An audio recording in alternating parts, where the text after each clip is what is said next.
भगवान शंकर ने ब्रह्मास्त्र चलाया, भगवान द्वारकाधीश ने ब्रह्मास्त्र चलाया, आग्नेयास्त्र चलाया, चारों तरफ अग्नि बरसने लगी। तो भगवान कृष्ण ने फिर पार्जन्यास्त्र चलाया, पानी बरसने लगा, अग्नि शांत हो गई। भगवान शंकर ने पाशुपास्त्र चलाया, यहाँ से भगवान श्री द्वारकाधीश ने नारायणास्त्र चलाया।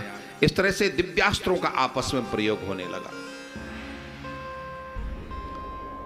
भगवान द्वारकाधीश ने सोचा कि ये भी महाप्रभु हैं, मैं भी महाप्रभु, तो दोनों कब तक लड़ते रहेंगे। तो भगवान कृष्ण ने एक जमाई का अस्त्र छोड़ दिया। जमाई का अस्त्र वो होता है जिसमें जमाई पर जमाई आने लग जाए। जो ही भगवान शंकर को लगी, भगवान शंकर जमाई लेने लग गए और भगवान कृष्ण को मौका मिल गया। भगवान कृष्ण ने बाणासुर के जितने भी रथ थे, घोड़े, सबको भगवान शंकर ने काट डाला। उसको मारने वाले थे कि तब तक उसकी धर्म की माता कोटरा आ गई निर्वस्त्र होकर के सामने। भगवान ने निर्वस्त्र स्त्री को सामने देखा, भगवान वापस लौट गए। बाणासुर फिर गया अंदर, नया रथ लेकर के आया, भगवान कृष्ण से युद्ध किया। भगवान ने उसकी सभी भुजाएं काट डाली और मारने वाले थे कि तब तक भगवान शंकर जमाई से निवृत्त हुए और बीच में आकर के भगवान कृष्ण से निवेदन किया, भगवान ये मेरा शिष्य है, अयम ममिष्टो दैतानुवर्ती, ये मेरा भक्त है, भगवान आप क्षमा करें, मेरा सेवक है, मेरा ये कृपा पात्र है और ये मेरा है तो आपका भी है। आपने जिस तरह से इसके दादाजी प्रहलाद जी पर कृपा की है, आप इस पर भी कृपा करने की कृपा करें। और जब ऐसा निवेदन भगवान शंकर ने किया तो भगवान श्री कृष्ण ने उसको भी अपनाया है। बस मैं तो अपने पुत्र को छुड़ाने आया हूँ, तो इसने अपनी पुत्री का विवाह भगवान शंकर के पौत्र के साथ में किया है। भगवान कृष्ण का ये संबंधी बना है और भगवान माँ से लेकर के चले। कितने कृपालु, कितने दयालु भगवान शंकर हैं कि दुष्ट व्यक्ति की भी रक्षा करने के लिए भगवान शंकर वहाँ पर तत्पर रहते, इसलिए उनको भोले शंकर कहा गया है। भगवान शंकर आपके दुर्गुणों को नहीं देखते हैं। नारायण हुए, राम जी हुए, श्याम जी हुए, वो आशीर्वाद देने में थोड़ा देरी करते हैं, आशीर्वाद बहुत देख दाख करके देते हैं। लेकिन भगवान शंकर कैसे हैं? भगवान शंकर बस भोलेनाथ हैं, आपने प्रणाम किया नहीं कि बिल्कुल राजी हो जाते हैं। परम प्रसन्न होने वाले देव हैं, इसीलिए अन्य देवों को देव कहा गया है, लेकिन भगवान शंकर को महादेव कहा गया है। और आज सोमवार भी है, आइए सब मिलकर के थोड़ा भगवान शंकर को प्रणाम करें। बहुत सुंदर भजन है भगवान शंकर का, आइए सब मिलकर के भगवान शंकर को प्रणाम करते हैं। बोले बोले शंकर भगवान की।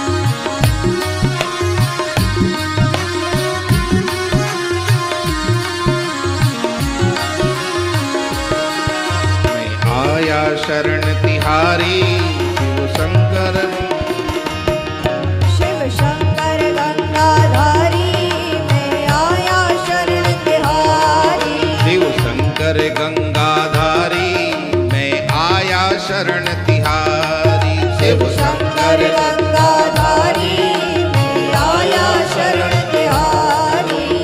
ओम नमः शिवाय, हरि ओम नमः शिवाय,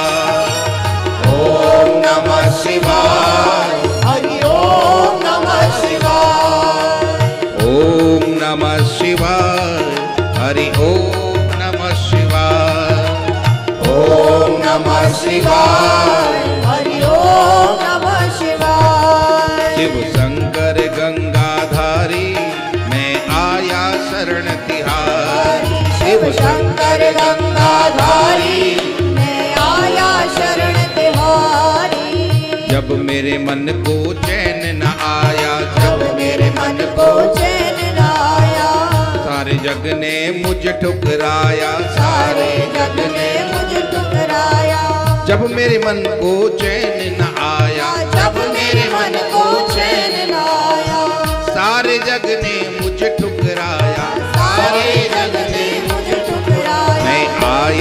शरण तिहारी शिव शंकर गंगाधारी मैं आया शरण तिहारी शिव शंकर गंगाधारी शिव शंकर गंगाधारी मैं आया शरण तिहार शिव शंकर गंगाधारी मैं आया शरण तिहारी ओम नमः शिवाय हरि ओम नमः शिवाय ओम नमः शिवाय हरि ओम नमः शिवाय ओम नमः शिवाय हरि ओम नमः शिवाय ओम नमः शिवाय हरि ओम नमः शिवाय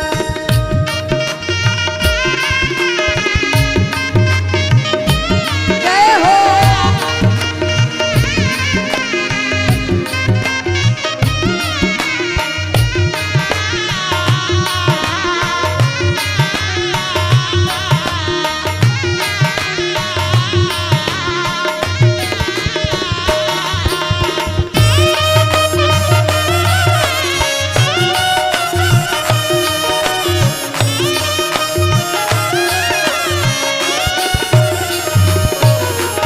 हाथ में डमरू त्रिशूल विराजे हाथ में डमरू त्रिशूल विराजे गले में नागों की माला साजे गले में नागों की माला साजे हाथ में डमरू त्रिशूल विराजे हाथ में डमरू त्रिशूल विराजे गले में नागों की माला साजे गले में नागों की माला साजे नंदी बैल सवारी शिव गंगा धारी नंदी बैल सवारी शिव शंकर धारी मैं आया शरण तिहारी शिव शंकर गंगाधार मैं आया शरण तिहारी शिव शंकर गंगाधारी ओम नमः शिवाय हरि ओम नमः शिवाय ओम नमः शिवाय हरि ओम नमः शिवाय ओम नमः शिवाय हरि ओम नमः शिवाय ओम नमः शिवाय हरि ओम नमः शिवाय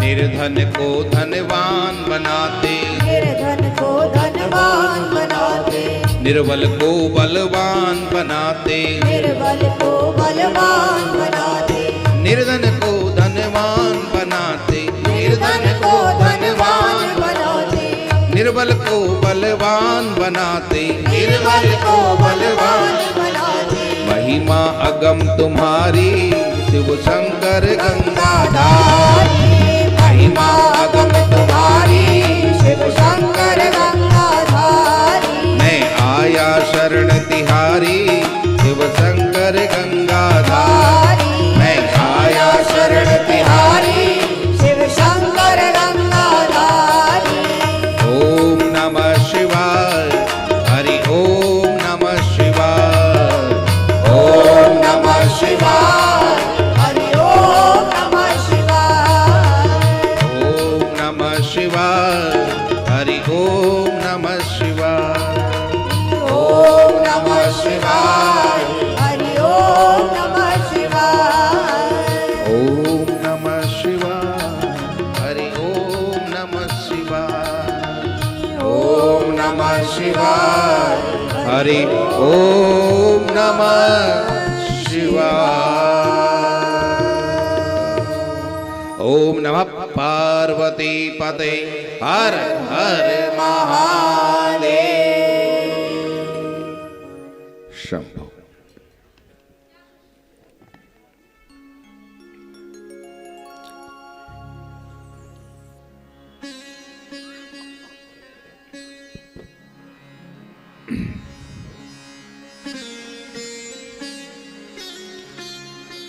शांतिपूर्वक बैठते जाइए, बिल्कुल शांतिपूर्वक बैठे।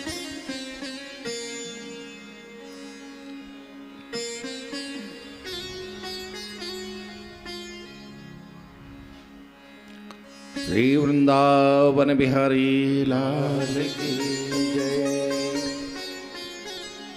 आगे यहाँ पर सुखदेव जी ने राजा नृग की कथा कही है, और ये नृग की कथा आप हम सबको धर्म के प्रति सावधान रहने की शिक्षा देती है कि धर्म के प्रति हम सावधान नहीं रहेंगे तो वो धर्म जो हमको अच्छा फल देने वाला है वही धर्म हमको बुरा भी कर सकता है। धर्म का आचरण बहुत सावधानी के पूर्वक हमें करना चाहिए। राजा नृग की यहाँ पर कथा घटना ये घटी, भगवान कृष्ण के पुत्र पौत्रादिक एक दिन जंगल में बैठे थे,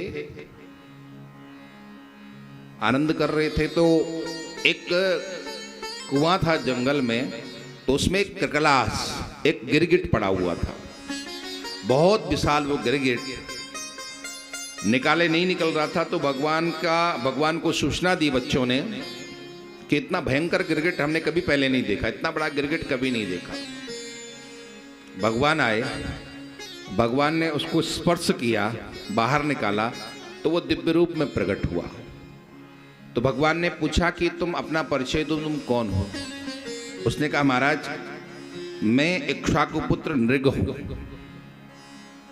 और कभी दानियों की लिस्ट आपके सामने आई होगी तो उसमें सर्वप्रथम हमारा नाम है। मैंने कितना दान दिया है, मैंने कितनी गायों का दान किया है। यहाँ पर उन्होंने अपनी गायों की असंख्य संख्या का वर्णन किया है कि जितने पृथ्वी में धूल कण हैं, पृथ्वी में धूल कण कितने होंगे, गिन सकते हो कोई? नहीं गिना। तो ये कहा कि मैंने पृथ्वी पर जितने धूल कण हैं, आकाश में जितने तारे हैं,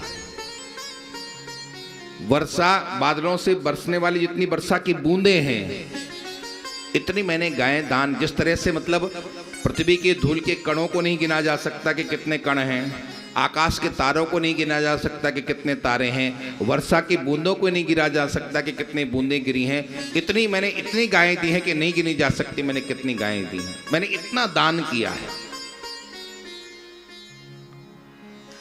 तो भगवान ने कहा कि इतनी दान करने के बाद भी तुम यहां पर नृग बने हो, कृकलास बने हो, गिरगिट बने हो, क्यों? क्या तुमने गायें दान की थी तो कोई बूढ़ी उड़ी दान करती थी? क्या बिना दूध देने वाली गाय दान की थी? होता है ना, हम कौन सी चीजें दान करते हैं जो हमारे मतलब की नहीं होती वो हम पंडित जी को पकड़ा देते हैं, जो हमारे मतलब की नहीं होती है वो हम मंदिर में जाके चढ़ा देते हैं। बहुत से लोग इतने होशियार होते हैं, जो नोट मार्केट में नहीं चढ़ता वो जाके मंदिर में चढ़ा देते हैं। भगवान के पास चल जाएगा, उन्हें ये लगता है कि मार्केट में नहीं चला तो भगवान क्या चल जाएगा। लेकिन बच्चों याद रखना, मंदिर में जो कुछ देते हो वो अनंत गुना होकर के तुम्हें प्राप्त होता है। फटा नोट चढ़ाओगे तो तुम्हें फटा ही नोट मिलने वाला है। तुम 10 का चढ़ाओगे तो तुम्हें 100 रुपये भी फटे वाले ही मिलेंगे। 10 गुना होकर के हमें वापस मिलता वहां जो कुछ चढ़ाया जाता है। तो भगवान ने कहा कि तुमने बिना दूध दी हुई गाय दान की होगी, बूढ़ी गाय दान की हुई नहीं। कहते हैं पैश्वनि तरुणी शील रूपा, बहुत सुंदर गाय मैंने दान की है। और कैसी गाय दान की हैं? उनके सींगों पर स्वर्ण लगा करके, खुरों में स्वर्ण लगा करके फिर मैंने गायें दान की हैं। तो भगवान कहते हैं कि इतना दान करने के बाद भी तुम नृग क्यों बने? फिर कारण क्या है? महाराज एक गलती की वजह से। धर्म कार्य करो, बहुत सावधानी पूर्वक करना। धर्म उस अग्नि की तरह है, जिस अग्नि को यदि हम सावधानी पूर्वक करते हैं तो हमारे जीवन को वो बनाती है। और अग्नि का प्रयोग करने में थोड़ी सी भी असावधानी कर दी तो पूरा का पूरा घर जल करके खाक हो जाता है कि नहीं हो जाता? अग्नि के साथ असावधानी विनाश, और अग्नि के साथ सावधानी निर्माण, जीवन बनाती है अग्नि। घटना बताई इन्होंने अपने साथ की कि मैं एक ब्राह्मण को गाय दान करता हूं और वो ब्राह्मण गाय लेकर के चला गया। अभी आधे रास्ते पे ही वो ब्राह्मण गया था, तब तक एक दूसरा ब्राह्मण अपनी गाय ढूंढता हुआ आया और उसने उस ब्राह्मण के हाथ में जब वो गाय देखी तो कहा, ये गाय तुम्हारी तो नहीं, गाय तो मेरी है, तुम्हें कहां से मिली? गाय को मैं ढूंढ रहा हूं और तुम्हें कैसे मिली है? कहा, मुझे मिली क्या, मुझे राजा नृग ने दान की है। कहा, नहीं, राजा नृग की गाय नहीं, ये मेरी गाय है, ये तो मुझे वापस करो। कहा, मैं तुम्हें वापस नहीं कर सकता, मुझे दान में मिली है, चलो राजा के पास। और दोनों ब्राह्मण राजा के पास आए। राजा, ये आपने मेरी गाय दान कर दी। राजा ने कहा, मुझे नहीं पता था ब्राह्मण देवता, मेरी गायों के झुंड में आपकी गाय भी आ गई और मैंने अपनी गाय समझ करके उसका दान कर दिया। कोई बात नहीं, आप अपनी गाय ले जाओ, और हे ब्राह्मण, जो मैंने आपको गाय दान दी है उसकी जगह आप 10 गाय और मुझे लेकर के चले जाओ। लेकिन उस काल के ब्राह्मण धन्य है, उन्होंने कहा, राजा, आपने मुझे जो गाय दी है ना, इसके बदले अभी मुझे बहुत बड़ा अनुष्ठान करना पड़ेगा। आप साधु और ब्राह्मण को जो देते हो ना, उसके बदले उनका पुण्य आपको प्राप्त होता है, और फिर उस पुण्य को अर्जन करने के लिए बहुत कुछ करना पड़ता है। आप ऐसा नहीं समझना कि आपने दान दिया तो आपने बहुत कुछ कर, नहीं, वहां से भी आपको बहुत कुछ प्राप्त होता है। तो राजा, आपने मुझे ये गाय दी है, इसके बदले मुझे अभी बहुत कुछ करना है, इसलिए मैं नई गाय नहीं लूंगा, मुझे तो यही चाहिए। राजा ने उस ब्राह्मण से, जिसकी वो गाय थी, उससे कहा कि भैया, आप इसके बदले, ब्राह्मण देवता, आप इसके बदले जो चाहो ले लो। उसने कहा, मैं किसी से दान नहीं लेता हूं, मैं अपरग्रही ब्राह्मण हूं, मैं किसी से दान नहीं लेता हूं। अब एक छोड़ने के लिए तैयार नहीं, एक अन्य गाय लेने के लिए तैयार नहीं, मैं क्या करूं, सिर हिला रहे थे। इतने में मृत्यु आ गई और सीधे धर्मराज के पास पहुंचे। धर्मराज ने कहा, तुम्हारे पुण्य बहुत हैं, लेकिन एक पाप है तुम्हारा, उस पाप को पहले भोगे। नृग ने कहा, मैंने कोई जीवन में पाप किया ही नहीं है। कहा, किया है तुमने। क्या किया है? कहा, आपने दूसरे के ब्राह्मण की गाय को आपने दान कर दिया, ये आपने पाप किया। कहा, मैंने जानबूझ के थोड़ी नहीं कहा किया है। तो यहाँ पर धर्मराज ने नियम बताया था कि वस्तु शक्ति को आपके ज्ञान की कोई आवश्यकता नहीं। बिजली के तार को आप जानबूझ के छुओगे तब भी आपको करंट लगेगा, और अनजान में छुओगे तब भी आपको लगेगा।